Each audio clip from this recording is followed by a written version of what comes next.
Assalamualaikum warahmatullahi wabarakatuh. Perkenalkan, nama saya Yuliana Sukma Lestari, NIM 61. Akan menjelaskan tentang bahan ajar puisi. Dalam bahan ajar puisi, terdapat standar kompetensi, yaitu menganalisis unsur-unsur pembangun puisi, jenis-jenis puisi, dan isi puisi. Selanjutnya, dalam bahan ajar puisi, terdapat juga kompetensi dasar, yaitu yang pertama adalah mengidentifikasi unsur-unsur pembangun puisi yang dibaca maupun diperdengar. 2. Menyimpulkan unsur-unsur makna puisi yang dibaca maupun diperdengar. 3. Menelaah unsur-unsur pembangun puisi yang dibaca maupun diperdengar. Dan yang terakhir, yaitu menyampaikan gagasan, perasaan, dan pendapat dalam bentuk puisi dengan memperhatikan unsur-unsur pembangun puisi.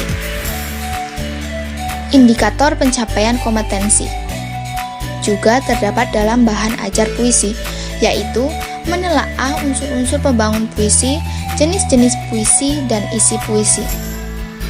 Adapun tujuan bahan ajar puisi, yaitu tujuan umum pembelajaran puisi adalah agar siswa mampu menikmati, memahami, dan memanfaatkan karya sastra untuk mengembangkan kepribadian, memperluas wawasan kehidupan, serta meningkatkan pengetahuan dan kemampuan berbahasa.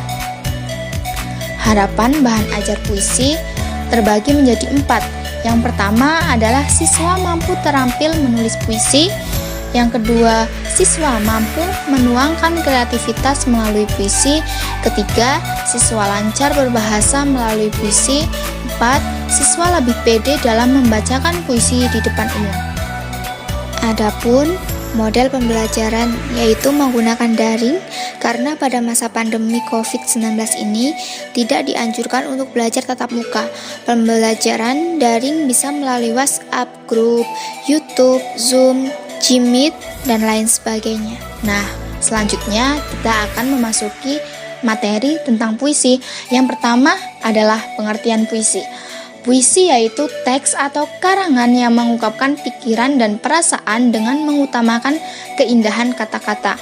Puisi mengungkapkan berbagai hal seperti kerinduan, kegelisahan, atau pengagungan kepada sang holik yang kamu ungkapkan dalam bahasa indah. Selanjutnya, unsur-unsur puisi. Unsur-unsur puisi ini dibagi menjadi 5. Yang pertama adalah majas atau figurative language. Yang kedua, irama. Yang ketiga, penggunaan kata-kata konotasi. Yang keempat, kata-kata berlambang. Dan yang kelima adalah pengimajinasian dalam puisi. Berikut pengertian dari pembahasan atau unsur-unsur tadi. Yang pertama adalah majas atau figurative language, yaitu bahasa kias yang dipergunakan untuk menciptakan kesan tertentu bagi penyimak maupun pembacanya.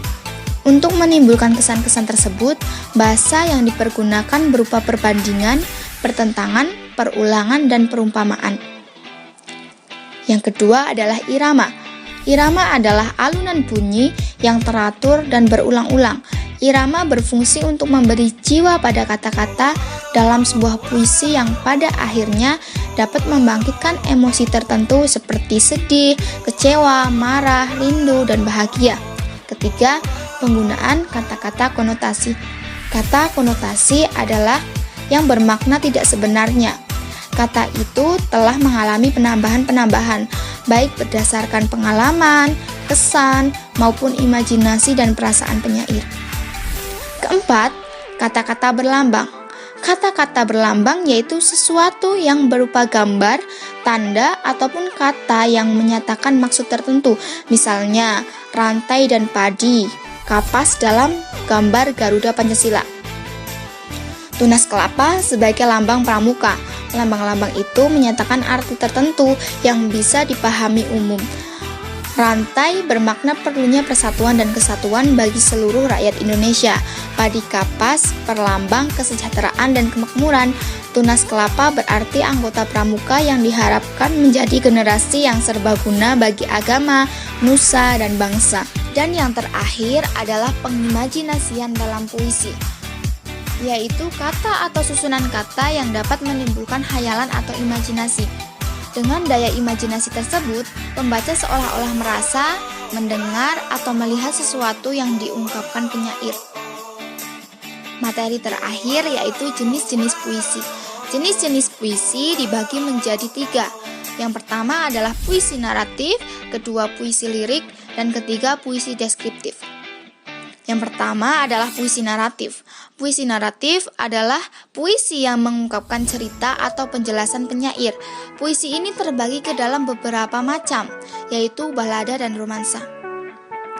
Balada adalah puisi yang berisi cerita tentang orang-orang perkasa ataupun tokoh pujaan. Sedangkan romansa adalah jenis puisi cerita yang menggunakan bahasa romantik yang berisi kisah percintaan yang diselingi dengan perkelahian dan petualangan. Yang kedua adalah puisi lirik. Puisi yang terbagi menjadi berbagai macam, yaitu elegi, ode, dan serenada.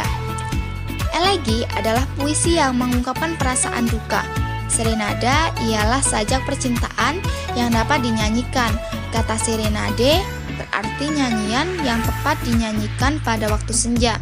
Dan ode adalah puisi yang berisi pujaan terhadap seseorang, sesuatu hal, atau sesuatu keadaan. Dan ketiga adalah puisi deskriptif.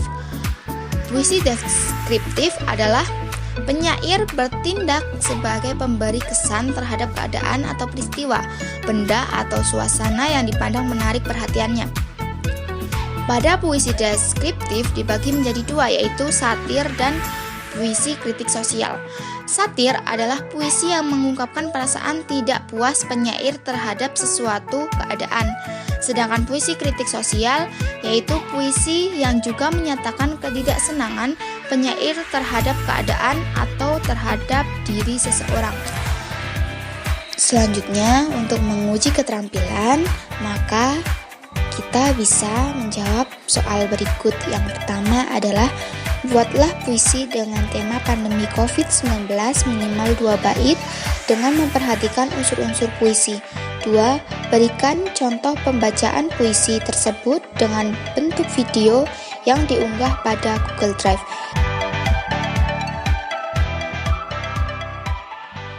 Sekian dan terima kasih. Wassalamualaikum warahmatullahi wabarakatuh.